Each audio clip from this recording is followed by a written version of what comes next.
ഇപ്പോൾ ഈ വിഷയത്തിൽ ചർച്ചയ്ക്ക് അഭിനേത്രി അസ്നിയ നമ്മോടൊപ്പമുണ്ട്. അസ്നിയ, ഇപ്പോൾ ഹേമ കമ്മിറ്റി റിപ്പോർട്ട് പുറത്തു വരുമ്പോൾ അസ്നിയ എന്ന നടിക്ക് പറയാനുള്ളത് എന്താണ്?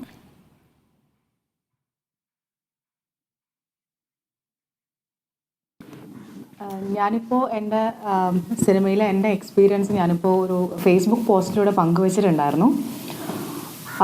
അപ്പോൾ ഞാൻ അതിൽ പറഞ്ഞതുപോലെ തന്നെ ഞാൻ സിനിമയിലേക്ക് കടന്നു വന്നത് ഒരു ജൂനിയർ ആർട്ടിസ്റ്റായിട്ടാണ്. 2023 നവംബറിലാണ് ഞാൻ ആദ്യമായിട്ടൊരു സിനിമയിൽ ജൂനിയർ ആർട്ടിസ്റ്റായിട്ട് പോകുന്നത്. അങ്ങനെ ഒരു 5 ദിവസത്തെ ഷൂട്ടായിരുന്നു അതൊരു ചെറിയൊരു ബഡ്ജറ്റ്, എന്താ പറയുക, ഒരു ചെറിയ ബഡ്ജറ്റിലുള്ള ഒരു വെബ് സീരീസ് ആയിരുന്നു. പിന്നീട് ഞാൻ ഫോട്ടോ സെലക്ഷനായിട്ട് കോർഡിനേറ്റർ ത്രൂ ആണ് നമുക്ക് ഫോട്ടോ സെലക്ഷനൊക്കെ നടക്കുന്നത്. ഡയറക്റ്റ് പിന്നെ ഓഡിഷനൊന്നും നമ്മൾ അറ്റൻഡ് ചെയ്യുന്നുണ്ടായിരുന്നില്ല ആ സമയത്ത്. അങ്ങനെ എനിക്ക് ഹിന്ദി വെബ് സീരീസിലേക്ക് ഒരു അവസരം അങ്ങനെ വരുമായിരുന്നു ചെയ്തിട്ടുണ്ടായിരുന്നത്. അങ്ങനെ മുംബൈയിൽ വെച്ചിട്ടായിരുന്നു അതിൻ്റെ ആദ്യ സ്കെഡ്യൂൾ ഉണ്ടായിരുന്നത്. ഇതിൻ്റെ ഒരു വിഷയം എന്താണെന്ന് പറഞ്ഞു കഴിഞ്ഞാൽ, നമ്മൾ ഇനീഷ്യലി ഞാൻ ഈ വെബ് സീരീസിലേക്കാണ് എൻട്രി ചെയ്യുന്നതെന്നുള്ളതിനെ കുറിച്ചിട്ടുള്ള ഒരു ഐഡിയ എനിക്ക് തന്നിട്ടുണ്ടായിരുന്നില്ല. നിങ്ങൾക്കൊരു അവസരം വന്നിട്ടുണ്ട്, ഫോട്ടോ സെലക്ഷൻ ആയിട്ടുണ്ടെന്നുള്ളത് മാത്രമേ അറിയണ്ടായിരുന്നുള്ളൂ. പിന്നീട് പോയതിന് ശേഷം, അവിടെ എത്തിയതിന് ശേഷമാണ് ഇതൊരു വെബ് സീരീസ് ആണ് എന്നുള്ളത് അറിയുന്നതും. അവിടെ ഞങ്ങൾക്ക് 3 ദിവസത്തെ സ്കെഡ്യൂളാണ് ഉണ്ടായിരുന്നത്. ആ സ്കെഡ്യൂൾ കഴിഞ്ഞ് രണ്ടാമത്തെ സ്കെഡ്യൂൾ വരുന്നത് 1.5 മാസത്തിന് ശേഷമാണ്. അപ്പം അതിനിടയിൽ വന്നിട്ടുള്ള നമ്മളുടെ അവസരങ്ങളൊക്കെ നമ്മൾ മിസ് ചെയ്തിട്ടുണ്ട്. കാരണം നമ്മൾക്ക് ഇതിൻ്റെ സ്കെഡ്യൂൾ കൃത്യമായിട്ട് ഞങ്ങൾക്ക് കിട്ടിയിട്ടില്ല. ഏത് ദിവസങ്ങളിലാണ് ഇത് ഇനി അടുത്ത മാസങ്ങളിലുണ്ടോ, അല്ലെങ്കിൽ അതിനടുത്ത മാസങ്ങളിൽ ഏത് ഡേറ്റിലായിരിക്കും എന്നുള്ളതിൽ നിന്നും ഞങ്ങൾക്ക് ക്ലാരിറ്റി തന്നിട്ടില്ല. ഞങ്ങൾ ഇനീഷ്യലി ഉണ്ടായിരുന്ന 5 പേരായിരുന്നു മുംബൈയിൽ ഷൂട്ടിൻ്റെ സമയത്ത് ഉണ്ടായിരുന്നത്. ഈ 5 പേർക്കും ഇത്തരത്തിലുള്ളൊരു ക്ലാരിറ്റി ഉണ്ടായിരുന്നില്ല എന്നതിൻ്റെ ഒരു മെയിൻ കാര്യം ഞങ്ങൾക്ക് ഉണ്ടായിരുന്നത്, ഞങ്ങളുടെ കൂടെ ഉണ്ടായിരുന്ന ആക്ട് ചെയ്യാൻ കൂടെ വന്നിരുന്ന ആൾക്കാർക്ക് 1-2 സിനിമയിലൊക്കെ പറഞ്ഞു വെച്ചിട്ടുണ്ടായിരുന്നു. അവർക്ക് ഓൾറെഡി 1-2 റോളുകൾ പറഞ്ഞു വെച്ച ആ റോളുകൾ അവർക്ക് പെട്ടെന്ന് ഇതിൻ്റെ സ്കെഡ്യൂൾ വരികയും 3 ദിവസം സ്കെഡ്യൂൾ ഉണ്ട്, പെട്ടെന്ന് നിങ്ങൾ പിന്നെ റെഡി ആവണം, നിങ്ങൾക്ക് ടിക്കറ്റ് ഇട്ടിട്ടുണ്ട് എന്ന് പറയുമ്പോഴാണ് നമ്മൾ ഓക്കെ ഈ ദിവസം ഞങ്ങൾക്ക് ഷൂട്ട് ഉണ്ടെന്നുള്ളതിൻ്റെ ഒരു ക്ലാരിറ്റിയിലേക്ക് എത്തുന്നത്. അപ്പം ഇത് ആവർത്തിച്ചപ്പം ഞങ്ങളുടെ കൂടെ ഉണ്ടായിരുന്ന ആക്ടർ ഇത് വിട്ടുപോവാണ് ചെയ്തത്. ഇത് എനിക്ക് ചെയ്യാൻ പറ്റില്ല, കാരണം ആളുടെ ഒരു അവസരം നഷ്ടപ്പെട്ടു, പിന്നീട് അവസരങ്ങൾ നഷ്ടപ്പെട്ടുകൊണ്ടിരിക്കുക. അതുപോലെ തന്നെ ഞങ്ങൾക്ക് കണ്ടിന്യൂസ് ആയിട്ടുള്ള ഒരു പിന്നെ കഥാപാത്രമാണ് ഞങ്ങൾ ചെയ്യുന്നതെന്നും അതിന് പ്രാധാന്യമുള്ള കഥാപാത്രമാണ് ചെയ്യുന്നത്, ഫീച്ചർ കാസ്റ്റ് ആയിട്ടാണ്, ജൂനിയർ ആർട്ടിസ്റ്റിന് അല്ല, നിങ്ങൾ കണ്ടിന്യൂറ്റി ഉള്ള ഒരു ഫീച്ചർ കാസ്റ്റ് ആയിട്ടാണ് നിങ്ങളിതിൽ അഭിനയിക്കുന്നത് എന്ന് പറഞ്ഞത് കൊണ്ട് തന്നെ ഞങ്ങൾ കുറേ കൂടെ ഒരു പ്രതീക്ഷയോടെ നോക്കിക്കണ്ടിരുന്ന ഒരു പ്രോജക്റ്റായിരുന്നു. പക്ഷേ ഇതിന് വിപരീതമായിട്ട് രണ്ടാമത് കേരളത്തിലേക്ക് ഈ സ്കെഡ്യൂൾ വന്നു. ഈ പ്രോജക്റ്റ് ഉണ്ട്, ഇതൊരു വെബ് സീരീസാണ്. ഇതിൻ്റെ സ്കെഡ്യൂൾ കേരളത്തിലേക്ക് വന്ന് പിന്നെ കാസർഗോഡും എറണാകുളത്തും പാലക്കാട് വെച്ചിട്ടൊക്കെ ഷൂട്ടിംഗ് ഉണ്ടായിരുന്നു. ഒരു ഏപ്രിൽ മാസം വരെ ഷൂട്ടിംഗ് നീണ്ടുപോയിട്ടുണ്ട്. ഈ സമയങ്ങളിൽ ഇവിടെ കാസർഗോഡ് വെച്ച് ഷൂട്ടിംഗ് നടക്കുന്ന സമയത്താണ് ഒരു ദിവസം, ഞങ്ങൾക്ക് അവിടെ 4 ദിവസം ഷൂട്ടിംഗ് ഉണ്ടായിരുന്നു. അതിൽ 3-ാമത്തെ ദിവസം കഴിഞ്ഞിട്ട് ഞങ്ങൾക്ക് ഒരു ദിവസം ഒരു അവധി ദിവസം ഉണ്ടായിരുന്നു. ഈ സ്കെഡ്യൂളിൽ ഇവർ കൃത്യമായിട്ട് ഞങ്ങൾക്ക് സ്കെഡ്യൂൾ പ്രൊവൈഡ് ചെയ്യാത്തത് കൊണ്ട് തന്നെ ഏത് ദിവസങ്ങളിലാണ് ഷൂട്ടുള്ളതിനെ കുറിച്ച് കൃത്യമായിട്ടുള്ള ധാരണ ഞങ്ങൾക്കില്ല. അങ്ങനെ ഈ ഒരു ദിവസം ഞങ്ങൾക്ക് ലീവാണെന്ന് നേരത്തെ പറഞ്ഞ ദിവസം രാത്രി ഞങ്ങളോട് ലീവല്ല, നിങ്ങൾക്ക് നാളെ ഷൂട്ടുണ്ടെന്ന് പറയും. അതുപോലെ തന്നെ ഞങ്ങൾ അന്ന് ഷൂട്ടിന് പിറ്റേന്ന് പറയുമ്പോൾ നമ്മൾ ഒരു ദിവസം 4 മണിക്ക്, പുലർച്ചെ 4 മണിക്ക് ഞങ്ങൾ എണീക്കണം. 4 മണിക്ക് എണീറ്റ്, അതായത് ഇപ്പം ഞാൻ സിനിമയിൽ വളരെ പുതിയൊരാളാണ്. ഞാൻ ഒരുപാട് പ്രോജക്റ്റുകളൊന്നും ചെയ്തിട്ടുള്ള ആളല്ല, ഞാൻ മോഡലിംഗ് ചെയ്യുന്നുണ്ട്. അപ്പം എനിക്ക് സിനിമ ഒരു പുതിയ അനുഭവം തന്നെയാണ്. അപ്പം ഇതിൻ്റെ ഞങ്ങൾ മുംബൈയിൽ പോയിരുന്ന സമയത്ത് കൃത്യമായിട്ട് ഞങ്ങൾക്ക് ഷോട്ടിന് കൃത്യമായിട്ട് വിളിക്കുകയും ഷോട്ട് കഴിഞ്ഞാൽ റൂമിലേക്ക് തിരിച്ചു പോവുകയും ഈ ഒരു സമയത്തേക്കാണ് ഞങ്ങളുടെ ഷോട്ട് വരുന്നതെന്ന് അനുസരിച്ച് ഉച്ചയ്ക്കാണെങ്കിൽ ഞങ്ങളൊരു രാവിലെ ഒരു 9 മണിക്കൊക്കെ എത്തുന്ന രീതിയിലൊക്കെയാണ് ഞങ്ങൾക്ക് സ്കെഡ്യൂൾ ചെയ്തിട്ടുണ്ടായിരുന്നത്. എന്നാൽ കേരളത്തിലേക്ക് വന്നപ്പോൾ നേരെ മറിച്ച് നമുക്ക് രാവിലെ ഒരു 4 മണിക്ക് ഞങ്ങൾക്ക് എണീക്കുകയും 5 മണി സമയത്തേക്ക് ഞങ്ങൾ സഞ്ചരിച്ച് ഷൂട്ടിംഗ് ലൊക്കേഷനിൽ പോയി. ഒരു 6 മണിയാകുമ്പോൾ ഞങ്ങൾ കോസ്റ്റ്യൂമൊക്കെ ചേഞ്ച് ചെയ്ത് വളരെ മോശമായൊരു ട്രീറ്റ്മെൻറ്റിൻ്റെ ഒരു രീതി അവിടെ വെച്ച് ഞാൻ നോട്ടീസ് ചെയ്തിട്ടുണ്ട്. എന്താണെന്ന് വെച്ച് കഴിഞ്ഞാൽ, ഞങ്ങൾ ജൂനിയർ ആർട്ടിസ്റ്റുകളായിട്ടുള്ള, അപ്പം ക്രൗഡ് ഷൂട്ടൊക്കെ ഉണ്ടാകുമ്പം ഒത്തിരി ജൂനിയർ ആർട്ടിസ്റ്റുകൾ കൂടെ വരുന്ന ഒരു സാഹചര്യം ഉണ്ടായിരുന്നു. ആ സാഹചര്യത്തിലൊക്കെ തന്നെ ഇങ്ങനെ ഞങ്ങളോട് സംസാരിക്കുന്ന രീതി, അല്ലെങ്കിൽ ഈ നമ്മളിപ്പം തൊഴുത്തിൽ പശുക്കളോടും ആടുകളോടൊക്കെ കാണിക്കുന്ന രീതിയിലുള്ളൊരു എല്ലാവരും പൊയ്ക്കോ എന്നുള്ള രീതിയിലുള്ളൊരു ഒരു തരത്തിലുള്ളൊരു വളരെ ഇൻഹ്യൂമൺ ആയിട്ടുള്ള ഒരു വേ ഓഫ് എന്താ പറയുക എന്താ പറയുക നമ്മളെ എങ്ങനെയാണോ നമ്മളെ ട്രീറ്റ് ചെയ്യുന്നത്, വേ ഓഫ് ട്രീറ്റ്മെൻറ്റ് വളരെ മോശമായിട്ടുള്ള രീതിയിൽ തന്നെയായിരുന്നു.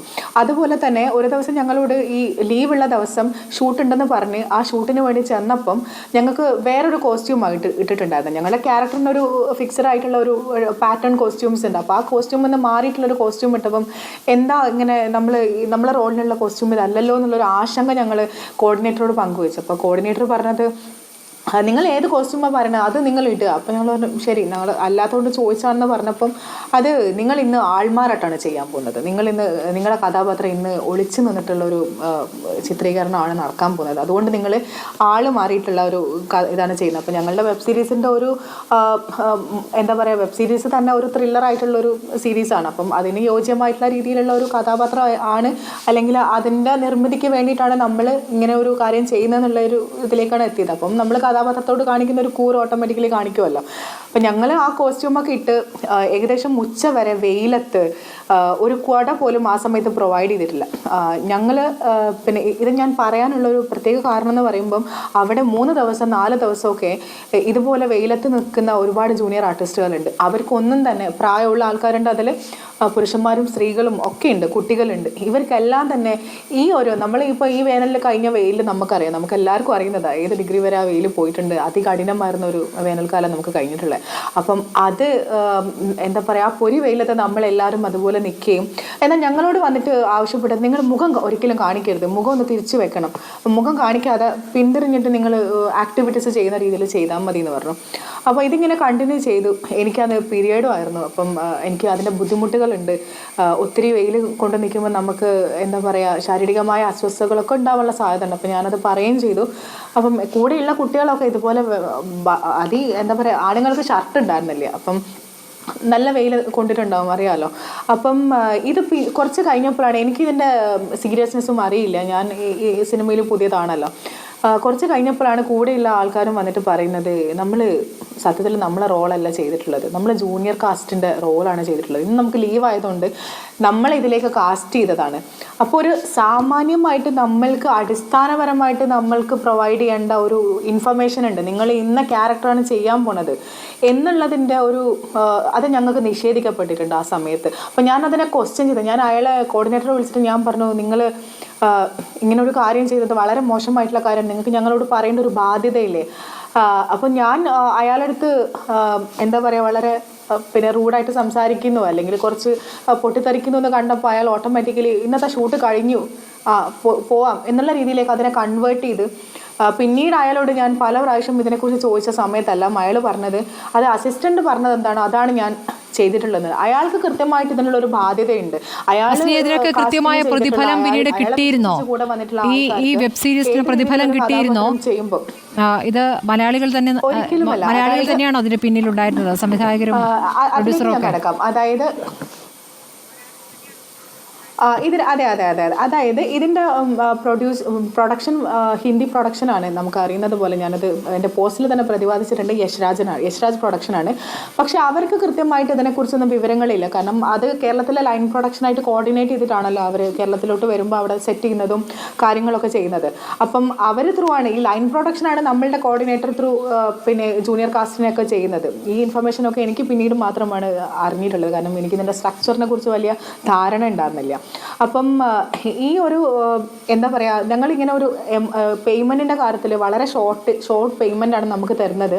1500 അല്ലെങ്കിൽ നമ്മൾ മാസങ്ങളോളം ഈ ഒരു പ്രോജക്റ്റിന് വേണ്ടി ഞങ്ങൾ മാറ്റി വെക്കുമ്പം ഒരു മാസത്തിൽ 4-5 ദിവസമോ അല്ലെങ്കിൽ ഒരു 3 ദിവസമോ പോട്ടെ ഒരു 10 ദിവസമൊക്കെ ഉണ്ടാകുമ്പം ആ ഒരു ദിവസത്തിൻ്റെ പേയ്മെൻറ്റ് മാത്രം, അതും വളരെ തുച്ഛമായ രീതിയിലുള്ളൊരു പേയ്മെൻറ്റാണ് ഞങ്ങൾക്ക് കിട്ടുന്നതെന്ന് പറഞ്ഞപ്പം സിനിമയായിട്ട് ബന്ധമുള്ള ആർട്ടിസ്റ്റുകളെ തന്നെ ഞങ്ങളെ കൂടെയാണ്. അപ്പോൾ അവർ പിന്നെ അന്വേഷിച്ചതിൻ്റെ ഭാഗമായിട്ട് അവർക്ക് ഇതല്ല പേയ്മെൻറ്റ്, നിങ്ങൾക്ക് കുറച്ചുകൂടെ പേയ്മെൻറ്റ് ഉണ്ട്, അതായത് നിങ്ങൾക്ക് 5000 രൂപയോളം പേയ്മെൻറ്റ് വരുന്നുണ്ട്, എന്നാൽ കയ്യിൽ കിട്ടുന്നത് 1500. അതുപോലെ തന്നെ ജൂനിയർ ആർട്ടിസ്റ്റുകൾക്ക് ഞങ്ങൾ ഫീച്ചർ കാസ്റ്റ് ആയതുകൊണ്ട് ഞങ്ങൾക്ക് 1500 പ്രൊവൈഡ് ചെയ്യും. അതേപോലെ ജൂനിയർ ആർട്ടിസ്റ്റുകൾക്ക് ബിലോ 1900 അല്ലെങ്കിൽ 500 ഒക്കെ കിട്ടുന്ന ആളുകൾ അവിടെ ഉണ്ടായിട്ടുണ്ട്. അപ്പം നിങ്ങൾക്ക് ശരിക്കും നിങ്ങൾക്ക് എത്രയാണ് ഒരു ദിവസം എത്രയാണ് പേയ്മെന്റ്, യഥാർത്ഥത്തിൽ എത്രയാണെന്നാണ് അറിയാനായത് എന്നുള്ളൊരു കാര്യമാണ് കിട്ടിയത്. 1500 അയാൾ എൻ്റെ അടുത്ത് തന്നിട്ടുള്ള എക്സ്പ്ലനേഷൻ എന്ന് പറഞ്ഞു കഴിഞ്ഞാൽ ഞങ്ങളുടെ അടുത്ത് എല്ലാവരുടെ അടുത്ത് തന്നിട്ടുള്ള എക്സ്പ്ലനേഷൻ ഒന്നാണ്. ഇത് ഹിന്ദി പ്രൊഡക്ഷൻ ആയതുകൊണ്ടും യശ്രാജിനെ പോലെ വലിയൊരു പ്രൊഡക്ഷൻ ഹൗസ് ആയതുകൊണ്ടും മാത്രമാണ് നിങ്ങൾക്ക് ഈ പേയ്മെൻറ്റ് കിട്ടുന്നത്. കേരളത്തിലൊരു അവസ്ഥയിൽ നിങ്ങൾക്ക് ഈ പേയ്മെൻറ്റ് കിട്ടാൻ സാധ്യതയില്ല എന്ന് പറയുകയും ചെയ്തു. അപ്പം എന്നെ സംബന്ധിച്ചിടത്തോളം ഞാൻ സിനിമയിലേക്ക് കടക്കുന്ന സമയത്ത് എനിക്ക് പേയ്മെൻറ്റിനെ കുറിച്ച് ധാരണയില്ല, അല്ലെങ്കിൽ എനിക്ക് എന്നെ സംബന്ധിച്ചിടത്തോളം എനിക്ക് ഇത് ചെയ്യുക എന്നതിനേക്കാൾ കൂടുതൽ ഞാൻ പേയ്മെൻറ്റിനെ കുറിച്ചിട്ടുള്ളൊരു ധാരണയിലേക്കൊന്നും പോയിട്ടില്ല. പക്ഷെ എൻ്റെ കൂടെയുള്ള ആൾക്കാർ നിരന്തരമായിട്ട് അവർ ഈ വർക്ക് തന്നെ ചെയ്യുകയും ഇത് തൊഴിലായിട്ടുള്ള ആളുകളാണ്. അപ്പോൾ അവരതിൽ എന്താ പറയുക, സാമ്പത്തികമായിട്ടുള്ള പിന്നെ പ്രശ്നങ്ങൾ ഇതിൽ കാണുന്നുണ്ട്, അല്ലെങ്കിൽ ഞങ്ങൾക്കിത് പോരാ, ഞങ്ങൾക്ക് ഇതല്ലല്ലോ കിട്ടേണ്ടത്, മാസങ്ങളായിട്ട് ഞങ്ങൾ ഇതിൽ മാത്രം വർക്ക് ചെയ്യുന്നത്, വേറെ വരുമാന മാർഗ്ഗങ്ങളൊന്നുമില്ല എന്ന് പറയുന്നുണ്ട്. അപ്പം അതിൽ എൻ്റെ കൂടെ ഉണ്ടായിരുന്ന കുട്ടിക്ക് അവളാണ് വീട്ടിലെ ചിലവും കാര്യങ്ങളും ഒക്കെ വഹിക്കുന്നത്. അപ്പോൾ ആ സമയത്ത് അവൾക്ക് ഒരു ദിവസം ഈ 2 ദിവസം ലീവ് വന്ന ദിവസം ഞങ്ങളോട് പോകാൻ ആവശ്യപ്പെട്ടു, വീട്ടിലേക്ക് പോകാൻ ആവശ്യപ്പെട്ടു. ഈ 2 ദിവസത്തെ ഈ പോകാൻ ആവശ്യപ്പെടുന്നതിൻ്റെ ഒരു കാരണം എന്ന് പറയുമ്പോൾ ഈ 2 ദിവസത്തെ ഹോട്ടൽ ചിലവുകൾ, ഞങ്ങൾ ഭക്ഷണം താമസത്തിൻ്റെ ഒക്കെ പൈസ ലാഭിക്കാം എന്നുള്ളതായിരിക്കും. അങ്ങനെ പോകുന്ന സമയത്ത് അവളെ കയ്യിൽ പൈസ ഇല്ല, എനിക്ക് എന്തെങ്കിലും ഒരു പൈസ തരണം എന്ന് ആവശ്യപ്പെട്ടിട്ടും എനിക്ക് പൈസ കിട്ടിയിട്ടില്ല, ഞാൻ റിലീസ് ചെയ്താൽ തരാം എന്ന് പറഞ്ഞിട്ട് അവൾ പറഞ്ഞേക്കുകയും ആ സമയത്ത് അന്നത്തെ ട്രെയിൻ ടിക്കറ്റ് അതുപോലെ തന്നെ അവൾക്ക് താമസിക്കാനുള്ള സ്ഥലം ഒക്കെ ഞാനാണ് അറേഞ്ച് ചെയ്തിട്ടുള്ളത്. ഞാൻ എൻ്റെ വീട്ടിലേക്കാണ് അവളെ കൊണ്ടുപോയിട്ടുള്ളത്. അപ്പം അന്ന് ശരിക്കും പറഞ്ഞാൽ റിയലൈസേഷൻ ഒരു ദിവസം കൂടെയാണ്. കാരണം ഞങ്ങൾക്ക് അത്രയും ഒരു സാമ്പത്തിക പ്രതിസന്ധി വരുമ്പോൾ പോലും ഞങ്ങൾ വർക്ക് ചെയ്യുന്നത് ആർക്ക് വേണ്ടിയാണ്, അയാൾക്ക് അത് പൈസ തരാനുള്ള ഒരു ബാധ്യത കാണിക്കുന്നില്ല എന്നുള്ളത് ഉണ്ടായപ്പോൾ ഞങ്ങൾ പ്രൊഡക്ഷനായിട്ട് സംസാരിക്കാൻ ഡിസൈഡ് ചെയ്തു. അതുപോലെ തന്നെ ഓൾറെഡി സ്കെഡ്യൂൾ കഴിഞ്ഞ ഞങ്ങളെ പോലെയുള്ള ഫീച്ചർ കാസ്റ്റുകൾക്കും പിന്നീട് ഫോൺ അറ്റൻഡ് ചെയ്യുന്നില്ല, അതുപോലെ തന്നെ പൈസ കൊടുക്കാൻ ബില്ലിങ് ആവുന്നില്ല. ഇതേപോലെ തന്നെ എക്സ്പ്ലനേഷനാണ് കിട്ടുന്നത്. അതായത് ഞങ്ങൾക്ക് പൈസ കിട്ടിയിട്ടില്ല, റിലീസായി തന്നിട്ടില്ല, അവർ റിലീസാക്കുമ്പോൾ മാത്രമേ എനിക്ക് നിങ്ങൾക്ക് പൈസ തരാൻ പറ്റുള്ളൂ എന്നാണ് അയാളുടെ ഒരു ന്യായം ഉണ്ടായിരുന്നത്. അങ്ങനെ അതിനുശേഷം ഞങ്ങൾ പ്രൊഡക്ഷൻ ഹൗസുമായിട്ട് ബന്ധപ്പെട്ട് പ്രൊഡക്ഷനിൽ സംസാരിച്ച് ഞങ്ങൾക്ക് ഇങ്ങനെ, അപ്പം അവർ വളരെ ഞെട്ടലോടെ ഇത് കേൾക്കുന്നത്. നിങ്ങൾക്ക് കാരണം യശ്രാജിനെ സംബന്ധിച്ചിടത്തോളം അവർ ഡയറക്റ്റ് ഞങ്ങളായിട്ട് ഡീൽ ചെയ്യുന്നില്ലല്ലോ, അവർ പേയ്മെൻറ്റ് കൊടുക്കുന്നത് ഇതുപോലെ കോർഡിനേറ്റേഴ്സ് ത്രൂ ആണ് കിട്ടുന്നത്. കൃത്യമായിട്ട് ഞങ്ങൾക്ക് പേയ്മെൻറ്റ് എത്തും എന്നുള്ള ഒരു പ്രതീക്ഷയിലായിരിക്കണം. അപ്പോൾ അത് എത്തുന്നില്ല എന്ന് അറിഞ്ഞാൽ അത് അവരുടെ ഇടയിൽ ചർച്ചയാവുകയും അവർ മീറ്റിങ്ങിൽ ഞങ്ങളുടെ കോർഡിനേറ്ററുമായിട്ട് സംസാരിക്കുകയൊക്കെ ചെയ്തു. അപ്പോൾ അതിനുശേഷം വളരെ മോശമായിട്ടുള്ള രീതിയിലുള്ള കാര്യങ്ങളാണ് സംഭവിച്ചത്. അയാൾ വന്ന് ഞങ്ങൾ അവിടെ ഒരു യൂണിയൻ ഉണ്ടാക്കുകയും അതുപോലെ തന്നെ ഒരു ഇങ്ങനത്തെ ഒരു സാഹചര്യം ഉണ്ടാക്കുകയും അയാളും പിന്നെ അതുപോലെ തന്നെ ഒത്തിരി ആളുകളും കഴിഞ്ഞു പോകുന്നത് ഇതിലെ വരുമാനം കൊണ്ടാണ്, അത് ഞങ്ങൾ കാരണം ഇല്ലാതായി പോകുന്നു. അതുപോലെ തന്നെ ഞങ്ങൾ ചോദിച്ചത് ഞങ്ങൾ അധ്വാനിച്ചതിൻ്റെ പ്രതിഫലമാണ്. അതായത് ഞങ്ങൾ ചെയ്ത ജോലിയുടെ വരുമാനം ചോദിക്കുമ്പോൾ അല്ലെങ്കിൽ അതിൻ്റെ വേജ് ചോദിക്കുമ്പോൾ നമുക്ക് ഇത്തരത്തിലുള്ള കാര്യങ്ങൾ അഭിമുഖീകരിക്കേണ്ടി വരുന്നത് വളരെ മോശമായിട്ടുള്ളൊരു കാര്യം കൂടി.